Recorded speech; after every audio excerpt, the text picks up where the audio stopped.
Michael Carter, who owned a diner in Los Angeles, woke up in the ICU. The room was dim and filled with the sound of beeping machines. He felt weak and confused. As he tried to make sense of things, he heard his wife Linda talking on the phone.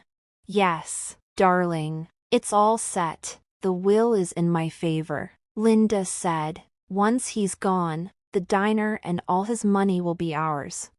Michael's heart raced. He pretended to be unconscious, barely opening his eyes to see Linda standing by his bed. Her voice was cold. Michael realized that Linda planned to take his money and the diner, and she was with another man. Michael remembered the night before he ended up in the hospital. He had suspected Linda was cheating on him because of her late-night outings and secretive phone calls. He followed her to a fancy hotel and saw her with another man. Shocked, he drove aimlessly and got into a car accident. Determined to find out the truth and get his life back, Michael decided to pretend to be in a coma. He wanted to gather his strength and planned carefully. As days went by, he watched Linda's behavior and her lack of concern for him. One day, a kind nurse named Emily came to check on him. She was gentle and seemed caring. Michael felt hopeful. He whispered to her, "Emily, don't tell anyone I'm awake. I need your help." Emily was surprised but agreed to help. Michael told her he needed to leave because Linda was planning something terrible. Emily promised to help him escape carefully. Emily brought Michael clothes, helped him practice walking, and arranged for a private driver. One night, while the hospital was quiet, Emily wheeled Michael out. They avoided staff and security. When they reached Michael's home, he was shocked to find that Linda had changed the locks. He rang the doorbell, and a man in Michael's robe answered. Michael's anger flared. It was Linda's lover. "Who are you?" the man sneered. Linda appeared and was shocked to see Michael. "Michael, you're supposed to be dead." "Not quite," Michael said. "Linda, you need to explain." Linda tried to cover up, but Michael told her and her lover to leave within 5 minutes. They quickly packed and left. Michael felt a mix of anger and relief. The betrayal hurt, but he was ready to take back control. Inside, Michael was exhausted but determined. Emily sat with him and said, "You did it, Michael. They're gone." Michael nodded. "This is just the start. I need to rebuild what they tried to take from me, and I'll need your help." Emily agreed to help. Michael felt strong with her support. He knew it would be hard, but he was ready to reclaim his life and diner. The next morning, Michael felt tired but hopeful. With Emily's help, he went to the diner. He walked slowly with a cane. The staff, surprised to see him, gathered around. Michael asked Frank, the janitor, to get everyone together. When the staff assembled, Michael said, "Thank you all for coming. I know this is unexpected, but I wanted to thank you for keeping the diner running while I was gone." "It means a lot to me," the staff murmured, some nodding. Michael continued, "I recently found out about a betrayal that shocked me deeply. My wife Linda and her lover planned to take over the diner and my money. Thanks to Emily, I learned the truth." The room filled with gasps and shocked looks. Michael raised his hand to quiet them. "I know this is a lot, but I need your support now more than ever. Frank, Sarah, please come forward." Frank and Sarah stepped forward, looking surprised. Michael smiled at them. "Frank, you've been with this diner for years, always loyal and hardworking. Sarah, you warned me about the accident, and I didn't believe you. I owe you an apology and my thanks." Sarah's eyes filled with tears. "Mr. Carter, I was just trying to help." "You did more than help, Sarah. You saved my life," Michael said. "I want to offer you a promotion to assistant chef. Your hard work deserves recognition." Sarah's jaw dropped. "Assistant chef? Are you serious?" "Absolutely," Michael confirmed. "And Frank, I need you to keep being the heart of this diner. Your experience and loyalty are priceless. Frank beamed. You can count on me, Mr. Carter. Michael felt warmed by their support. Thank you. And there's one more person I need to find, Jake, the homeless man who saved me from the burning car. Emily stepped forward. I think I know where he is. He often stays near the old warehouse on 5th Street. Michael's eyes showed gratitude. Let's go find him. They went to the warehouse district. The streets were rough, and Michael struggled with his condition, but he was determined. They found Jake sitting against a wall, looking worn out. Jake, Michael called. Jake looked up, surprised. Do I know you? It's me, Michael Carter. You saved my life, Michael said. Jake's face lit up with recognition. You're the guy from the accident.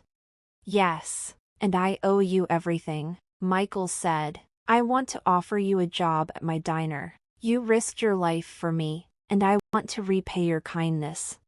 Jake hesitated. A job? I haven't had a real job in years. Please, Jake, Michael urged. You deserve a chance to rebuild your life, just like I do. Jake looked at Michael and then at Emily, who nodded. All right, Jake said. I'll give it a try. Michael smiled, feeling relieved. Thank you, Jake. Let's head back to the diner. There's a lot to do. Back at the diner, Michael felt hopeful. With loyal friends and a plan to rebuild, he was ready for a new chapter. Michael knew the road ahead would be tough, but with Frank, Sarah, Jake, and Emily by his side, he felt confident they could face any challenge. Michael and his team gathered in the diner office to discuss their next steps. We need to find solid evidence of Linda's involvement in my accident, Michael said, determined. We can't let her get away with this. Jake, using his street smarts, said, I know a private investigator who owes me a favor. He might help us find dirt on Linda and her lover. Michael appreciated Jake's help. That sounds like a good start. Emily, can you stay here and manage things at the diner? Of course, Emily said. I'll keep everything running smoothly. Sarah added, I'll help in the kitchen. We need to keep the diner going while you focus on clearing your name. With a plan set, Michael and Jake met with Tony, the private investigator. Tony listened as Michael explained everything. So you think your wife and her lover caused your accident? Tony asked. I'm sure of it, Michael replied. I just need proof. Tony nodded. I'll start digging. It will take a few days, but I'll get to the bottom of this. While Tony worked on finding evidence, Michael stayed busy at the diner, working with Sarah and helping Jake settle into his new role as manager. One evening, Tony called Michael. I have information for you. Meet me at my office. Michael felt nervous as he drove to Tony's office. Tony handed him a folder with documents. Here's everything. Bank statements, phone records, emails. Linda and her lover planned the accident and waited for you to die to take everything. Michael's hands shook as he looked through the evidence. It was clear Linda's betrayal was even worse than he thought. Thank you, Tony, Michael said, his voice heavy. This is exactly what I needed. With the proof in hand, Michael was ready to confront Linda and seek justice. He returned to the diner, where Emily, Frank, Sarah, and Jake waited anxiously. We have the proof, Michael said.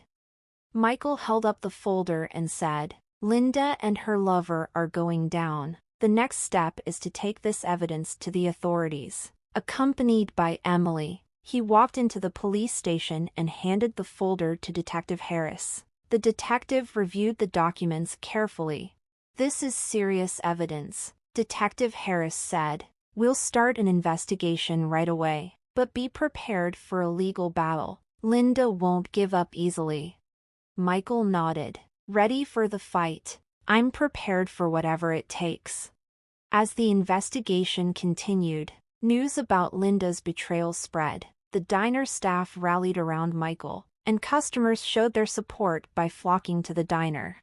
One afternoon, while Michael was in the kitchen with Sarah, Emily burst in, holding her phone. "Michael, look at this," she said, showing him a news article. "Linda's been arrested. The police have enough evidence to charge her and her lover with conspiracy and attempted murder."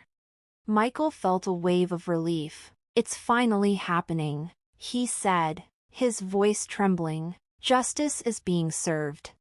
That evening, the diner was lively with celebrations. Frank, Sarah, and Jake worked hard to handle the busy crowd while Emily and Michael shared a quiet moment in the office. "You did it," Emily said, squeezing his hand. "You stood up to them and came out stronger." Michael smiled, deeply grateful. "I couldn't have done it without all of you. This diner, these people, they're my family now." As the night went on, Michael felt hopeful. He had faced betrayal and come out stronger, ready to rebuild his life with the support of his new family. The battle wasn't over, but with his newfound support, he felt confident they could handle any challenge. The weeks after Linda's arrest were intense. The legal proceedings were tough, but the strong evidence from Tony, the private investigator, made the case against Linda and her lover solid. Michael had to relive the pain of betrayal during the court hearings but found strength in his new family at the diner. One morning, Michael stood in the courtroom as the judge delivered the verdict. Linda and her lover were found guilty of conspiracy and attempted murder and were sentenced to long prison terms. Michael felt a deep sense of relief and justice. Outside the courthouse, Emily, Sarah, Frank, and Jake were waiting to support him. "It's finally over," Michael said, feeling a mix of exhaustion and relief. Emily hugged him. "You did it, Michael. Justice is served."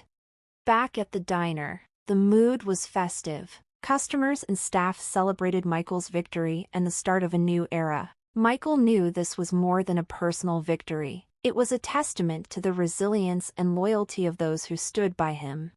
A few days later, Michael called a meeting with Emily, Frank, Sarah, and Jake in the diner's office. He made an important announcement.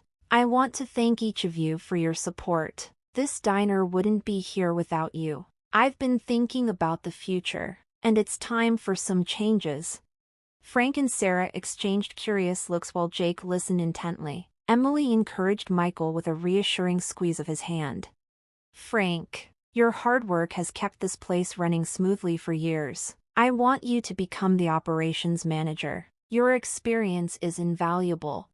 Frank was surprised. "Operations manager? Michael, I don't know what to say." "Thank you," Michael said with a smile. "You've earned it." "And Sarah, your promotion to assistant chef is overdue. Your talent deserves recognition." Sarah beamed. "Thank you, Michael. I won't let you down." Michael turned to Jake. "Jake, your bravery saved my life. I want you to be the new manager. Your street smarts and resourcefulness are just what we need." Jake looked humbled. "I'll do my best." "You'll do great," Michael assured him. "And Emily, your support has been my anchor. I have something important to ask you." Michael took a deep breath, his heart pounding. "Emily, will you marry me?" The room fell silent as Emily's eyes filled with tears. "Yes, Michael, yes, I will." Cheers erupted from the team as Michael put a ring on Emily's finger. They celebrated their new chapter with love and hope.